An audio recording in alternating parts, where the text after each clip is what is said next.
Item discrimination analysis in SPSS based on Kelley's equation. The analysis will evaluate and identify multiple choice exam questions that are good or bad in discriminating between high performing students and low performing students. So this analysis is only designed for multiple choice questions, and the analysis is based on an equation generated by Kelley's to determine the item discrimination or the question discrimination. And the way to do that is to calculate the total scores for each individual participant achieved in an exam, and then group the student into an upper group and a lower group. The upper group contains top 27% of the total score, and the lower group includes lowest 27% of student total scores. And then proportion can be calculated for the upper and the lower, and a percentage can be generated for each individual item or question. And the value for the item discrimination can be from -1 to +1. Here in this SPSS data view, I have a result from exam and the test for 20 students participated in this exam that included in it 20 questions, 20 multiple choice questions from 1 to 20. And each individual student answered the multiple choice questions, and their answers are recorded as either 0 or 1, given a value of 0 or 1. 0 represents wrong answer, 1 represents correct answer. And from those 20 questions, we aim to determine which one of these questions are good questions and which are bad questions, in distinguishing between excellent students and low performing students. And to do the item discrimination analysis, it is a multi-step. The first step is to calculate the overall mark or the total mark achieved by each individual student, i.e. to add up all the correct answer recorded by each individual student, add them up and generate a new variable, call it total score. And to do that, we click on transform, compute variable. In this new window, I'm going to generate a target variable, call it total score. And in the total scores, I'm going to add all the values within each individual cell together. So i.e. add all these multiple variables for each individual student together to generate the total or overall mark. So we need to use the sum function in this case. And the sum function, to get the sum function, click on all, scroll down to statistical, and then click on sum, drag the sum command into the numeric expression. A numeric expression, the sum is followed by a bracket, so we need to enter or transfer each one of these questions or variables into the bracket, or between the bracket, and separating each question by a comma. So if you click on the first one and then add a comma, click on the second one, transfer, comma, and then third one, and so on. And since we have here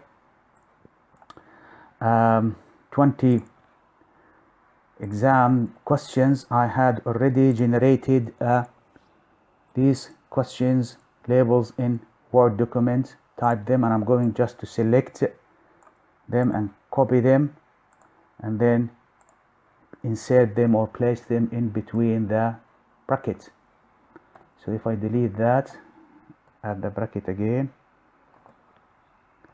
and Control V or paste. So all the 20 variables have been placed in between the brackets separated by a comma, and this will instruct the software to add all the values for each individual student, to add them up together and generate a new variable called total score. If we click on OK, again we'll see here that a new variable is generated called total score that has in it the overall mark achieved by each individual student. And I'm going just to edit the column a little bit by removing the decimal point and making it 0, making it at the center, and then since it is a mark, and this is a scale, it's measured at a scale, and then I'm going to reduce this, keep this up to 66, so to reduce the column. So now to continue with the item discrimination analysis, we need to rank those overall mark or scores in a descending order from high to low. So we're going to click on data, sort cases, and we are going to sort the cases by the total score and in a descending order from high to low. Again, as we can see here, the data are rearranged that we have the highest score achieved by a student are 17 out of 20 and the lowest is 8 out of 20. The next step in SPSS is to rearrange the data to be able to manage to calculate the upper group and the lower group. So we are going to use a function called transpose, in which we transpose these questions from being in a column into a row and swap the students' numbers and IDs, swap them from rows into columns. So it is a reciprocal swapping. So if we click on data, scroll to transpose, and then we are going to transpose all the variables with even the total score into the box of variable, and we're going to name the variable, move the student's ID into name variable, and if we click on OK, a new window appears showing that the questions has been transposed into rows and student IDs had been transposed into columns. Again, as this is for question number 1, 3, 9, 19, and 2, similar to the original 1, 3, 9, 19. It's just only it has been transposed. I'm going to do a little bit of editing here as the width of the column is large, so I'm going to reduce it a little bit to do a little bit of editing. So I'm going to change first of all the decimal into 0 for the copy for all the data we have here, for the value of the value or the scores within each cell. And I'm going also to change the column width as it's too high for 12, so we'll keep it at 6, give it a 6, and this is also 6. and see if I can copy it, and if I can drag it and change it for all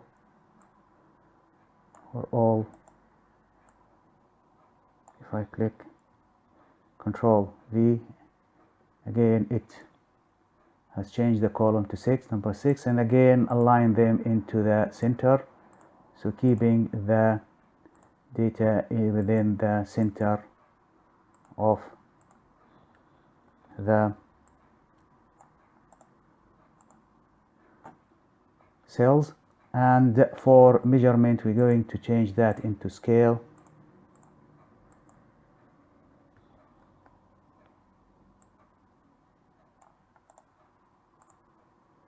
For all the data. So when we look at the data view, it is much neater and much better. We could reduce it more, but that's more than sufficient. Again, if we look at the total score, the order and the rank is kept also constant, hasn't been changed since we have done the ranking. So now we have first of all calculated the total score, ranked the data, and then transposed the data.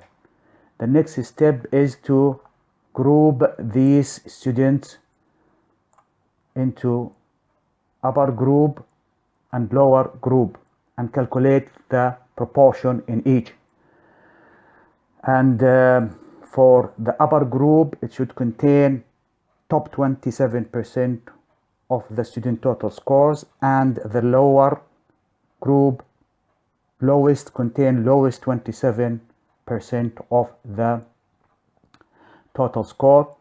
And since we have here 20 students, and if you use a calculator, though we don't need a calculator, it's just only we have here 20 students, and we need to generate a group that has 25%. So we will multiply that by 27%. 27%, that will generate 5.4. So we will convert that to integer. So we will put in the upper group 6 scores, overall scores from 6 students, and in the lower one overall scores from 6 students, again in the low performing student. So in this case, so we're going to generate upper group that includes 6 overall grade from 6 students, and the lower one overall grade from another 6 students that are performing poorly. And the way to do that is to generate again here a variable, call it upper group, lower group. So compute variable, generate a target variable, call it upper group, and the upper group, again we can see here the order is and the rank is kept in place. So K1, as we can see here, is the highest mark or the highest total score here. The first 6 has the highest total score, so we're going to select 6 from K1, 1, 2, 3, 4, 5, 6 up to K4 here. So what we will do here is to click on brackets here, move the first value from the variable K1, and then add a plus sign, then add the second one, and then another plus sign, a third one, a fourth one, a fifth one, a sixth one. So we have here top grade or top overall scored from the top performing student. So this is the upper group, and we're going, since we have selected 6 students, divide that by 6, and if we click on OK,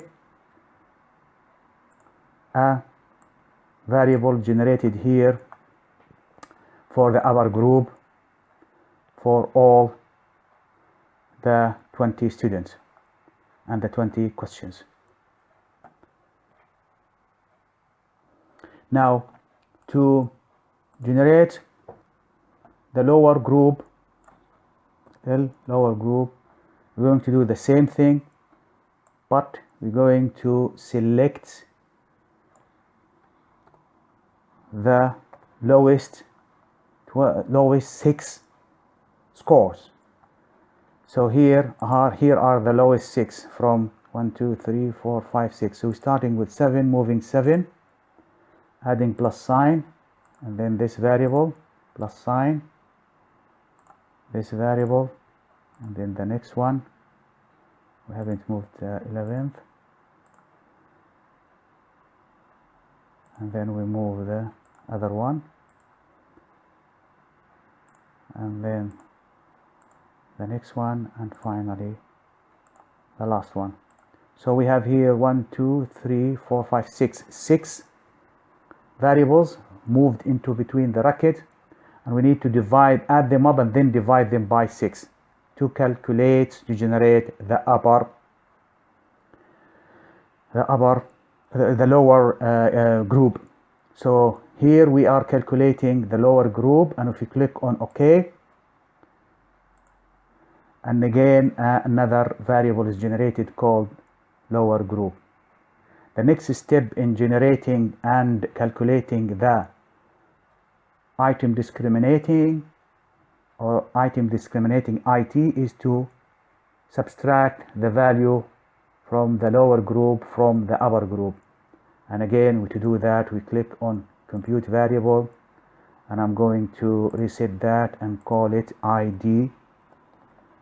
And instead of retyping the whole thing, you just click on upper group, put the minus sign in between, and then lower group, and then click on OK, and ID or this item discrimination is generated here.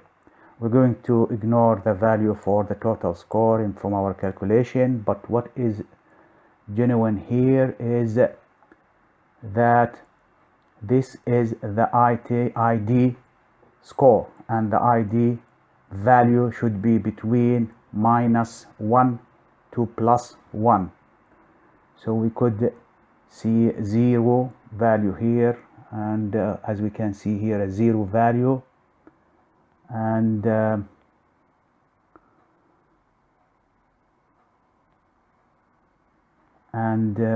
0 value here, and a minus value here, and a positive value of 0.5. So if we take the first example here or the second one, -0.17. -0.17 indicate that there is something not correct with the question. The question is, in this question number, let's say, which question is this? Question number 2. Low performing students are answering the questions correctly, and high performing students are answering it wrongly. So this question has to be removed from the exam, as it is not discriminative. It does not distinguish between high performing and low performing. Now the other thing is that also the question number 3 has a value of ID value of a 0, and that is indicate that this question is not discriminating between high performing or low performing, as they both scored the same on this analysis, ID analysis. Again, the same thing for question number 4. If we scroll down here, again, this is a question number 16, and if we show from question number 16, it has a positive value, and it is 0.83. This is a very high value, which indicates that this is a very good question, that it can discriminate between excellent students and poorly performing students. So anything, the rule for ID analysis, the rule for it, that anything above 0.25 up to 0.39 is considered to be a good question. Anything above 40%, 0.4 and above is considered to be a extremely good question. So this question is extremely good. This question, again, this question, though it is positive, but the score or the value for it is 0.17, which is less than the standard. The standard for classifying questions has to be above 0.25 and above to 0.39, but in this case it is below 0.25. Thus, this question is a poor question in discriminating between high performing and low performing. So this question is poor questions. This question is a poor one. This one is a good one, very good one, very good one. This is good. This is bad one. This is good, very good, very good, good, and so on. So this is the way to do item discrimination analysis in SPSS for a multiple choice questions, and it is of a great benefit and use for those who designing an exam or an assessment for students and want to evaluate the power of discrimination of the questions and ability of the questions or the item to discriminate between high performing and low performing students.